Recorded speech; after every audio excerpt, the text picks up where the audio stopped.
momentum, get to the bag, ayy. Got the foot on the gas, pedal to the metal when the lane moving fast, ayy. Let them all cross. If they hate, then let them hate and make a bigger boss, ayy. This episode is brought to you by SPI Logistics, the premier freight agent logistics firm in North America. For over 40 years, SPI has been diligently building the most successful freight agent network to provide first-class relationships for our shippers, receivers, and carrier partners. We are more than another transportation network. We are a dedicated team of professionals united by one singular purpose, and that is to expedite our agents' success. All of our agents are set up for success on day one, as they are provided with a full suite of support staff that is ready to assist them with everything from after-hours emergencies to financial and administrative needs on a no-fee basis. This way, you can focus on continuing to grow your business. There is no financial risk to start, and you have the ability to earn up to 75% in commissions. If you are looking to take control of your financial future and build your business with the backing of one of the most successful logistics firms in North America, visit www.spi3pl.com to learn more. Do me a favor and let them know that the Freight Coach sent you. What is up, ladies and gentlemen? We are back. We are live. It is the Freight Coach Podcast, the top podcast in transportation, coming to you guys every single weekday, 8:30 a.m. Pacific, 10:30 Central, to break down some industry headlines. But most importantly, you guys provide some actual insight into what you can do with all of this information. This is your first time tuning in. Welcome. This is the real side of freight, ladies and gentlemen. And I do say that before every single show. And what I mean by that is I only speak with transportation professionals, because at the end of the day, I want to talk to the right individuals who have done what you're looking to do or who are currently doing what you're trying to achieve, so you can take that information, apply it, utilize it, and see a meaningful difference in your business and your lives. Happy Wednesday, everybody. I apologize for the 20-some minute delay here due to my extensive IT training out there. I restarted my computer a bunch of times. My camera wasn't syncing up, but I found a backup cable, and we're able to piece this show together here today. And like I always say, guys, I just figure this stuff out as I go. And yeah, I just really, really appreciate all the years of IT training to just restart everything, take batteries out of shit, and just try and piece it all together, because eventually it's going to work, or you just find a backup cable and you can go live. So here we are today, you guys. Fortunately, it's a solo show today, so I am going to be doing a lane analysis today, but it is going to be for flatbeds, because my guest on Friday does a lot of reefer freight, and he will be helping me break down that market on Friday. And also, we got our weekly newsletter dropped this morning. Okay, so if you want to get in on this, though, I need you to go to thefreightcoach.com to register for it. Why? I hate when I get auto-registered for newsletters, and then I forget to unsubscribe, and then I just keep deleting it and everything. And so, because with all of my content, I want you guys to want my content. And how'd that song go? I want you to want me. So if you want to get in on it, it comes once a week, just on Wednesdays. I need you to go to my website, though, to register for it. Frankly, I don't even know who's registered for it. My team manages all of that stuff. So if you have any worries about your information being, sold or given away, I couldn't tell you how to do any of that stuff, because you guys, I actually got a real job outside of looking great on the mic. I move freight as well. So, and speaking of moving freight, we're going to talk about this. So today, on This Week in Freight, powered by my friends over at DAT, we're doing a flatbed lane analysis out there. And flatbeds right now, as some of you see, tender rejections are creeping up out there, right? Diesel prices are creeping up out there as well. They've already creeped, right? I'm not going to sugarcoat anything. It's kind of ridiculous. And especially in this freight market that we're going to be breaking down today. So, flatbed, Ontario, California, going to Salt Lake City, Utah. Now, first and foremost, if you are going out there and trying to read a lane, miles, look at that one, 650. So days of the week very much matter on when you're going to ship this out. Obviously, if you get a carrier who's based in Utah, they just want to get home on a Friday for a Monday. But more often than not, it's going to be more expensive to pick this up on a Friday or a Thursday and deliver it on a Monday. But Monday through Thursday shipping day, you're going to find that consistency. This lane, though, as we're kind of seeing, I look at it as again, I want to find that stability out there in any lane. And I want to deliver that stability to bring it out to my customers. So, but if we're looking at this, I want you to pay attention to this one here, because if we're looking at February of 2026, it was, the average was like 1,900 is what this lane was paying. But this same lane last year in February of 2025 was 1,663, right? So that's like almost a $300 increase that was out there. Now, March started to creep up. You were at about 1,800 and of 2025. And obviously we're in the middle of it right now, but this is a lane to watch, right? And I think right now in particular, obviously fuel prices. California has god-awful high fuel prices. Even when everybody else in the rest of the country has decent, they still have exponentially higher fuel prices out there, but we won't get into that on the lane analysis. But I want you to start paying attention to this stuff, because these are the markers that I watch. Now, if you're out there in a line haul plus fuel rate with your customers, whether you're in an RFP or dedicated or however that works, you're in a pretty good spot. You don't necessarily need to go in and raise your prices, not right now anyways, because you make up for the additional rate increases that you see from the carrier community in your fuel prices. But if you're in a spot market, truck in hand style situation, I think that at least in flatbed, because it's started, right? Like flatbed season has started out there right now. And how do I know that? Because I move 99% of my freight is flatbed, and I'm starting to see, I'm not going to say like extremely tight capacity out there, but you're starting to there's definitely a lot more opportunities that are moving out there. So capacity can be limited at times, but again, I look at it as if you're in a spot market, truck in hand style pricing thing, when you're going through a market shift, like it's signs are pointing that way. I'm, like I had mentioned on Monday's show, I'm waiting to see really what happens in the Middle East here and how long that goes on before I'm going to really change my opinion on a lot of things, because like I don't want to just have to talk for the sake of talking. I actually like to give you guys advice that I apply inside of my business and how I actually win real freight with my customers. But this lane in particular, this is a lane to watch, specifically California fuel prices. Okay, so if you are out there and you're operating in anything in California, be aware of this, because the longer that fuel prices remain elevated, your rates are going to come along with it. And you need to pass that information along to your customers. I look at it like this, you guys, no matter what, I would rather lose freight in the short term because I told my customer the truth, i.e., hey, this is what's going on. This is what we'll need to move this. And then obviously there's always going to be somebody else out there who's going to say they can do it for less in the meantime. But eventually it comes back, right? Because I like to be the, kind of like the last to raise my rates and the first to drop my rates, if that makes sense. Because again, I want to get that 12-month stability out there to my customer. And but I also wanted to, so that's this breakdown on this. This is a lane to watch. I think that this summer is going to continue to see elevated rates out there in flatbed, because like out west here, you guys, again, pay attention that there's a ton of data center construction going on out there. So it's going to inevitably affect other freight markets that kind of come along with it. That is going to wrap up this week in Freight powered by DAT. It's a flatbed lane analysis out here, but I'm going to do a little bonus on this. So I had a viewer reach out about open deck and about heavy haul and over dimensional freight in regards to this. And I don't know if they're a carrier or a broker, but they were talking specifically about organizing pilot cars and permit cars. If you're a broker, the carrier that you source for this, they need to be the ones doing all of that, right? Now you mark up your load accordingly to cover those pilot car and permit costs to your customer, so they're aware of that.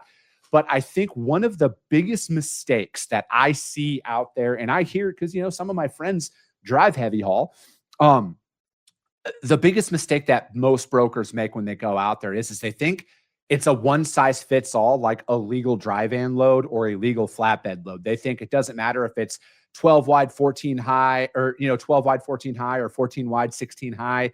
So like they think it's just kind of like the same. And every single overdimensional load is different. They're all unique in their own right. But again, because like there's so many different parameters that come into this, and I want you to be aware of this. So it's like there's some great software that is out there that you can utilize, because every state is different. General rule of thumb, This is what I follow. Anything west of the Mississippi, they're all pretty similar outside of Oregon and New Mexico. Everything east of the Mississippi, everything's essentially the same, right? Anything above 13.6 high, you're going to have to pull permits. Out west, most states, you can go up to about 14 high before you need to pull permits. So, again, pay attention to those little things. But like if you're a broker, your carrier should be organizing pilot cars and permit cars, but again, pilot cars and permits, excuse me. But it's on you as a broker to ensure that they have all of this information so they can go out there and organize that stuff, and they have the right dimensions, the right weights, the right everything. Because again, you guys, it is a game of inches when it comes down to it. And if you're going to go out there and quote that stuff, you got to be very aware. The more specialized the equipment, the more expensive this stuff is going to be, right? So it's like, just because a 6-axle RGN quotes it at one thing, and then you go out there and you might have to source an 8 or a 9-axle RGN for the same load because of capacity, their rates can be more expensive because the cost to operate that equipment varies on a truck by truck basis. So that's why it's like, if you're going to go out there as a broker and get into the heavy haul and the overdimensional space, you got to be very careful about that, because you can get yourself in a couple of tricky situations right away. You might not be aware of, especially when it comes to permit costs, pilot cars, route surveys, and it's a literal state by state basis. So proceed with caution. But to the viewer's question that is out there, if you're a broker, you need to have your carrier organized by pulling permits and pilot cars. And trust me, all of the overdimensional carriers that I work with, they're very dialed in on that. Trust me, they're not going to take your load if you don't have that information. I can guarantee you that. But if you're a carrier out there and you're maybe getting into that for the first time, there's a lot of great software that will give you all of this data for you to utilize. But I think to take it a step further, if you're a carrier and you're looking to get into heavy haul, find a mentor and talk to them about it before you get into that, because it's just a completely different ball game. One of my friends, Gary Johnson, he's very active on LinkedIn. He'll tell you, he'll be the first one to tell you about a lot of this. I would look at it into getting a mentor or speaking to some people who do that before I would go in and start pulling heavy haul if I was a carrier and I was thinking about doing that. So I hope that answered your question as a whole out there. But that, ladies and gentlemen, is going to wrap up This Week in Freight for today. We got more coming on Friday for you guys. But let's dive into some articles here. Let's see here. Give me 2 seconds. I had to open a bunch of screens because I was trying to figure everything out here as I was going. And let's see here, 2 seconds. All right. First article we are going to break down. This one was from ttnews.com. And again, you guys, all the links to all the articles that we break down are going to be uploaded into the show notes. Because again, I really want you guys to go out there and do your own research on a lot of this stuff. But this article is ttnews.com. Samsara, they're an ELD provider out there. They expand AI driver coaching features. The coaching platform now provides support through the driver's full shift. Samsara is doubling down on agentic AI and computer vision to move beyond basic distracted driving alerts. Their new features use real-time data to coach drivers in the moment, not just after the violation occurs. This isn't just a dash cam. It's a co-pilot that can detect fatigue, drowsiness, and near-miss behaviors that previously went unrecorded.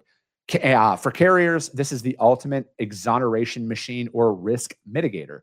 And brokers out there, this is the data set you want for your asset right partners to have.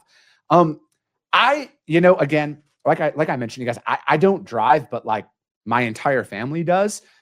Still to this day, I have family members that are, they drive trucks, and I'm very, again, like I say, I'm not a driver, but like I kind of got a really good idea on how drivers think.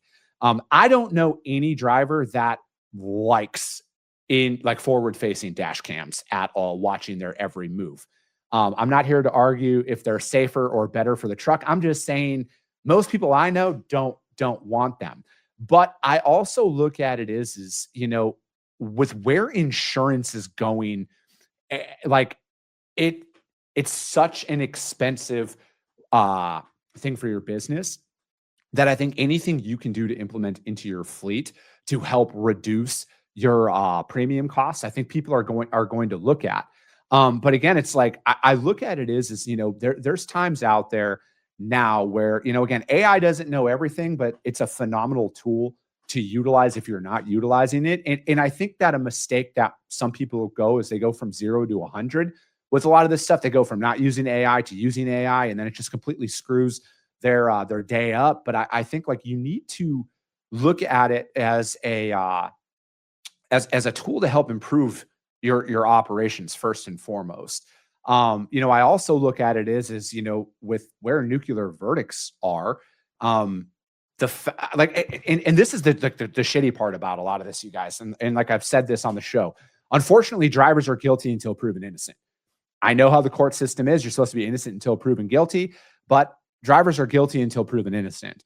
And I look at it when we own trucks, because that's on my vision. We're going to own trucks, 5,000 of them to be exact. I want to be able to show that we weren't at fault very quickly, and video does that. So it's like outward facing cameras, I think, are the exoneration factor that a lot of carriers need. And again, I know it's just another expense to some people's businesses, but like I look at it as the faster you can prove it wasn't your driver's fault, the better off you're going to be. And I again, I'm not here to argue if it's right or wrong. I'm just saying outward facing cameras showing that you aren't at fault, I think, is the best possible thing you can do for your business. It's like, but it's also, I look at it is when we're talking about like driver fatigue, for example, I know a lot of people push through, right? Like they push through because they got to get to that next load. They need that revenue. They're chasing that. And I completely understand that mentality. But I also look at it as no truckload is worth a human life. And if you're tired, you need to pull over. Like you need to pull over and rest and shut down for the night. I know there's some workhorses out there, but I just look at it as sometimes you're tired, you're trying to push through, but you probably shouldn't. And I just don't want to see anybody lose their life trying to push through to make a buck out there. And if this is a way to help you, like give you that coaching, like, hey, it's time to pull over, like enough's enough. I look at that as that could be a positive. Again, but like most importantly, like when we were kind of alluding to this earlier, with this, I look at it is again, this should ultimately lead to a lower insurance premium. And if this doesn't, right, like if you implement this technology into your operation and it doesn't, you need to get a discount, or you need to switch brokers. And Amy Vaha just says right here, 100% correct. And for the insurance side, this is going to give you discounts. So again, I would look at it is like if you implement this form of technology to improve the safety of your equipment and the driver and everything, and your insurance company doesn't offer you a discount for it, there's plenty of insurance agents out there. You need to check with different brokers to get a lower premium out there. But again, I look at it is for the technology that's available to us right now, I view it as such a strategic investment to your operation. And again, like I'm not going to sit here and say that we're going to replace the driver. I think I'm 40 years old. I don't think we're going to see driverless technology at mass in my lifetime. I just don't see how the public perception is going to ultimately look, because, again, you got to look at it like this. Planes have been flying themselves for a very long time with autopilot, but there's still two pilots in the cockpit for a reason. I think we're going to see that in trucking as well. I'm not saying that there isn't going to be autonomous features available, but I think we're always going to see a driver in that seat, because there's a lot of red tape that needs to be worked out. But again, you guys, it could probably all be bought, right? Like I'm sure our politicians are for sale, right? For the first time in history. So if you want autonomous trucks and you're an autonomous provider, I'm sure you could buy off Capitol Hill. But anyways, you guys, that article, ttnews.com, Samsara expands AI driver coaching feature out there. I think it's a great tool, right? Like overall, again, I'm not a driver, but like I look at it is anything I can implement into my operation to lower my overhead, I would want to explore out there. So this next article we are going to break down, though, this one is from freightwaves.com. and it is lawmakers push for ICE coordination in CDL crackdown. And 2 seconds here.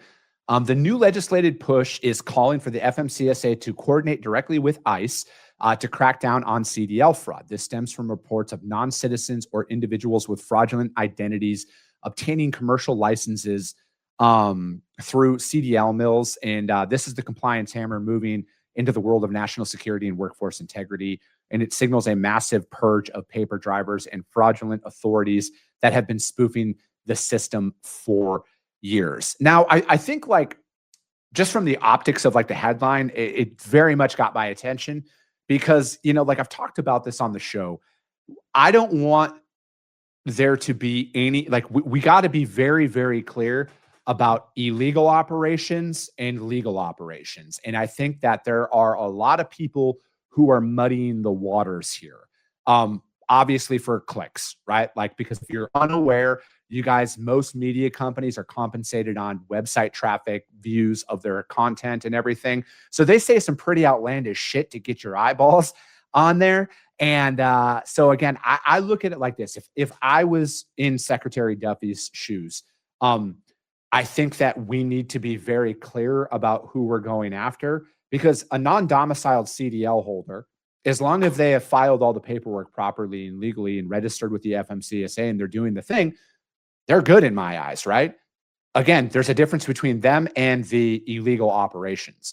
So I look at it as you know, we got to attack the chameleon carriers. We got to make it harder for these individuals to get access to this stuff. And again, I think it goes like we could have all the CDL mills in the world, but the DMV is the one who's ultimately issuing this CDL.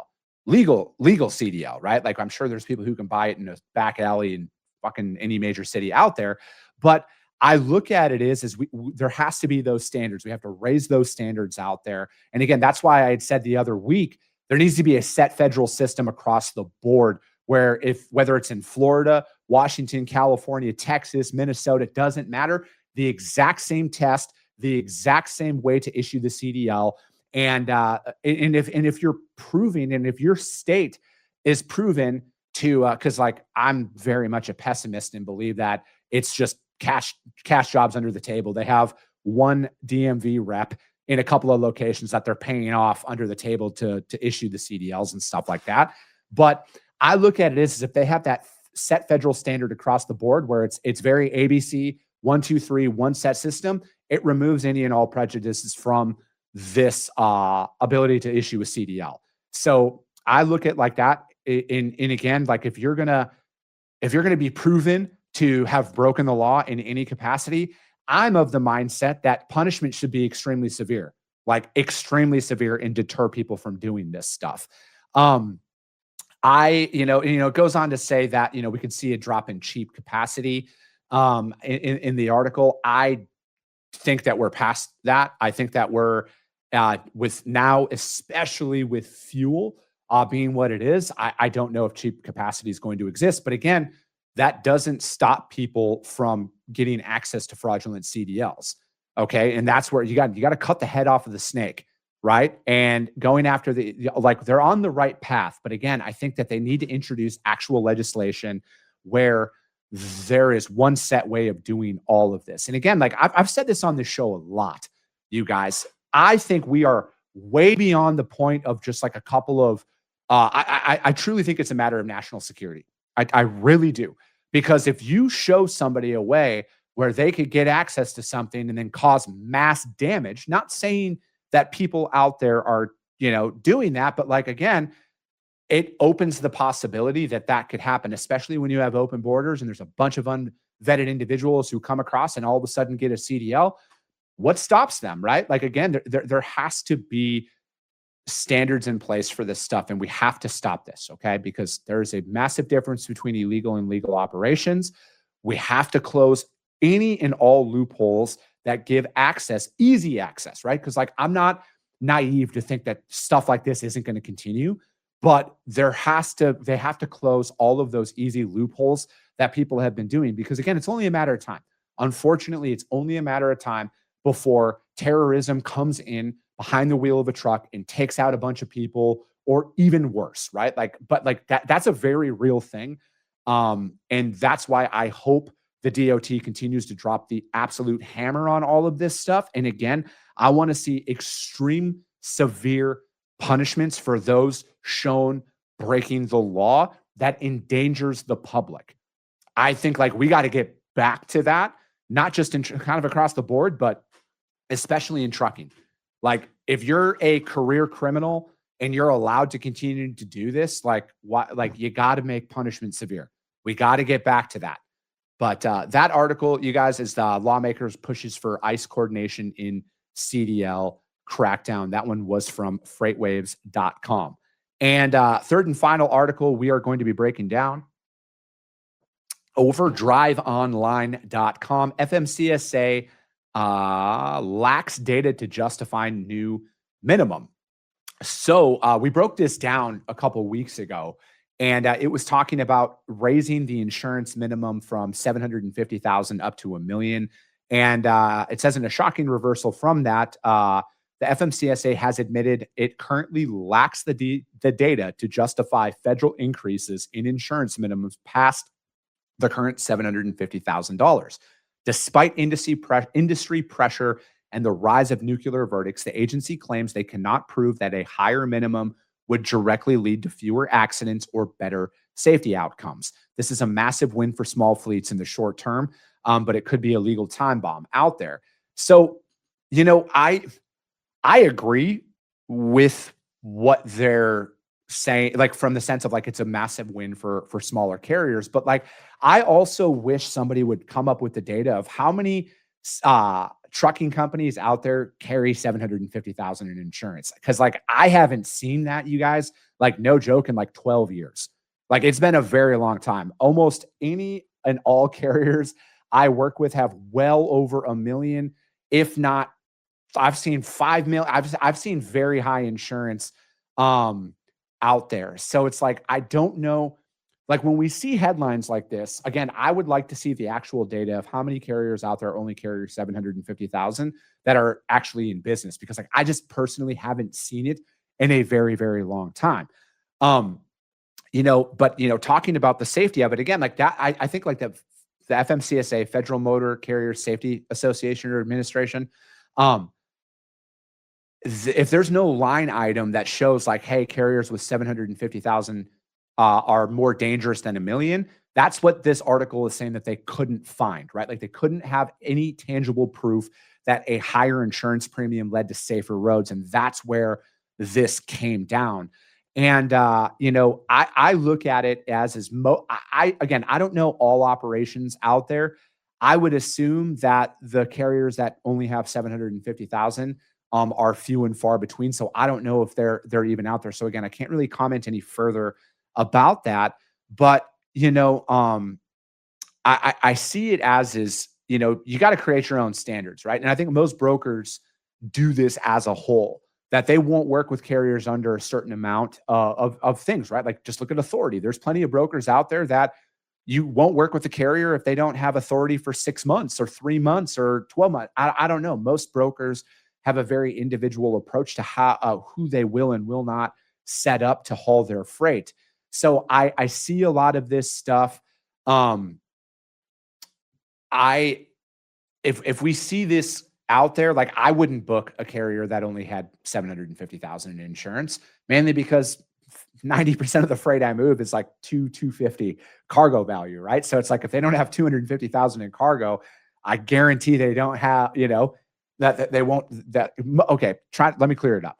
If they have 250,000 in cargo, they have well over $1 million in the liability coverage out there that they're talking about. And yeah, Stephen Tittle, Papa Freight says, my government contracts require 3 million. I primarily see 1 million mostly, but there are much higher requirements for many. Yeah, that's the thing, man. I haven't seen anything less than $1 million in a very, very long time. Amy Vaha says it's the chameleon carriers that get this, who book loads under other people's MC. If we can only weed out the bad guys. Yeah, that's like I was mentioning on that last article. I really hope they drop the absolute hammer on this stuff, Amy, and make it very, very unappealing for somebody to possibly go down that route.